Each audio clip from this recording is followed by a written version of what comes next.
see the ring counter.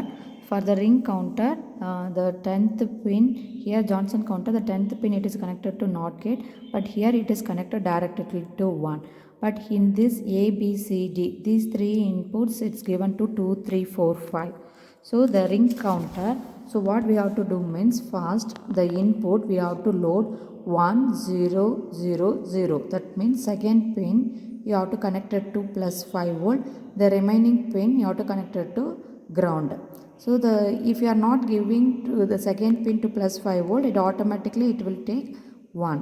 Then you have to keep the mode control pin low after loading. That means first you have to apply 1, 0, 0, 0. After applying the mode control pin, that is the 6th pin. The 6th pin you have to connect it to ground. So before that it should be in high. After applying this one, that should be connected to low. Okay, so now it is implemented. Okay, now after applying 1, 0, 0, we are connected, the 6th pin we are connected to ground. So now we can see the ring counter. So this is the output of the ring counter.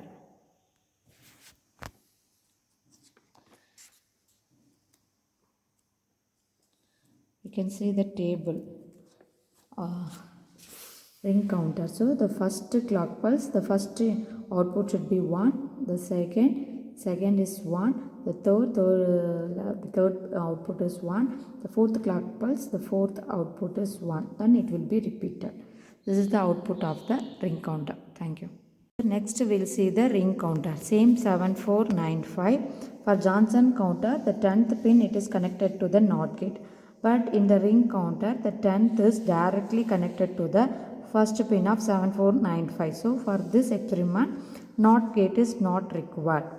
Okay, so now we will see the output of the ring counter.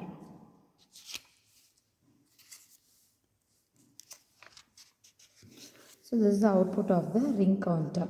So first one it is on, second clock pulse, the second one alone on, the third clock pulse, the fourth one alone on, then fourth clock pulse, the fourth output is alone. So similarly it will be continue. So this is the output of the ring counter. Now we can implement the ring counter using a digital IC trainer kit. See the ring counter. For the ring counter, the 10th pin, here Johnson counter, the 10th pin it is connected to NOT gate, but here it is connected directly to 1. But in this A, B, C, D, these three inputs, it's given to 2, 3, 4, 5.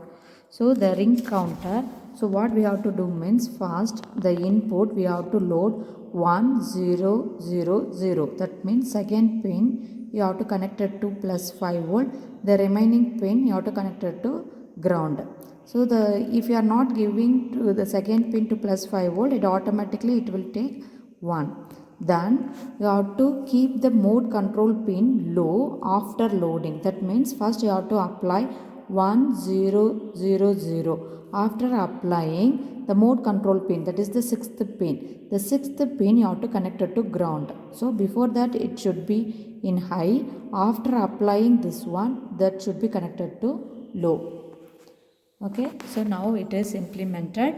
Okay, now after applying 1, 0, 0, we are connected, the 6th pin we are connected to ground.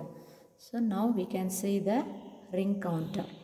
So this is the output of the ring counter.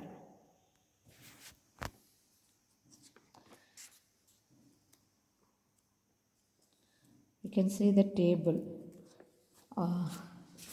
Ring counter. So the first clock pulse, the first output should be 1, the second is 1, the third output is 1, the fourth clock pulse, the fourth output is 1. Then it will be repeated. This is the output of the ring counter. Thank you.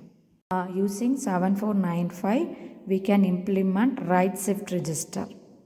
Okay, so the serial input 1. So the first pin you have to give 1, only once. After that the output will be shifted at the right side. Okay, now it is implemented using the digital IC trainer kit. Okay, so now the first pin we are going to switch on. After that, the first pin should be connected to the, only once we have to give to the supply. Then see the output, it is shifted. At the right side, the output is shifting.